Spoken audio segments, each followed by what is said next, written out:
खबर आपको देंगे। डेरा गाजी खान इंडस हाईवे पर बस रक्शे को बचाते हुए उलट गई है। हादसे में रक्शा ड्राइवर समेत 4 अफराद जाँ बहक हो गए हैं और 15 अफराद हैं जो कि जख्मी हुए हैं। डेरा गाजी खान इंडस हाईवे पर यह अफसोसनाक हादसा पेश आया है, जहां पर रक्शे को बचाते हुए जो बस है वो उलट गई है। हादसे में रक्शा ड्राइवर समेत 4 अफराद जाँ बहक और 15 अफराद जख्मी हो गए हैं। हादसे का शिकार बस राजनपुर से डीजी खान आ रही थी कि उसी दौरान ये हादसा पेश आया है।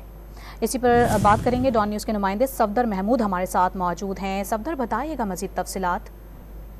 जी बिल्कुल, ये डेरा गाजी खान इंडस हाईवे अलीवाला के मुकाम पर जो है एक अफसोसनाक हादसा पेश आया है। निजी मुसाफिर बस कंपनी की जो गाड़ी थी राजनपुर से डीजी खान आ रही थी कि अलीवाला के मुकाम पर इंडस हाईवे पर रक्शे को बचाते हुए उलट गई है, जिसमें जो है 40 के करीब मुसाफिर सवार थे। रेस्क्यू ज़राए के मुताबिक जो है 19 जो है उसमें से मुसाफिर जख्मी हुए हैं, जबकि 4 अफराद जाँ बहक होने की रेस्क्यू ज़राए ने तस्दीक की है, जिसमें 2 खवातीन, एक 2 साल का बच्चा और जो रक्शा ड्राइवर था वो मौके पर जाँ बहक हो गया था।